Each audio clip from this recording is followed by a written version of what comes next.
geçerdin Zaparoş haroş Jüvülleri oğlu senin için oğlu Zaparoş haroş Mert bin bakabron memnundur soğulu Zaparoş haroş Uydum tutun bakını Üne saçsan yağını Zaparoş haroş Yine uydum dürtan Volgan'ın signalini Zaparoş haroş Dine sana serediyen ehliyle gözediyen Zaparoş haroş Gördü verip dalasam barma seni tolurayan Zaparoş haroş Olsun zaman geçireyim kaydın ağrına çalayım Zaparoş haroş Gerek orada içerek orada kasayeli Zaparoş haroş Haksızlık edili Zaparoş haroş Kıyılarımın fakat tayma Sen de ölüm ya tayma Zaparoş haroş Özüm ikiye kapalı Zatomana sapalı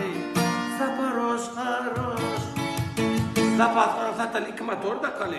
Zaparoş haroş Seneden dur soğurak Piyanadan uğrak Zaparoş haroş Olur bilen yarışma sen olur karışma Zaparoş haroş Kanıp panen modudur Bahamardan soğududun Zaparoş haroş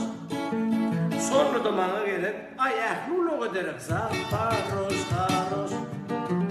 Piyadalar gülyenler Sen kaharın gelyenler Zaparoş haroş Uykulur yüreklisin Üzülü sütümüsün Zaparoş haroş Mine seni söylerim Şunun için minerim Zaparoş haroş Sen kadın bilyerine külürdü o yana Zaparoş haroş Senin tutu Rabbim Ne için yattın Zaparoş haroş Ne bedin peçin taktın Bak benim için yattın Zaparoş haroş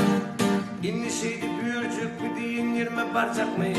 Zaparoş haroş Olsun öyle yattın ha Sen pensiye çıktın ha Zaparoş haroş Zaparoş haroş Zato ni pişkon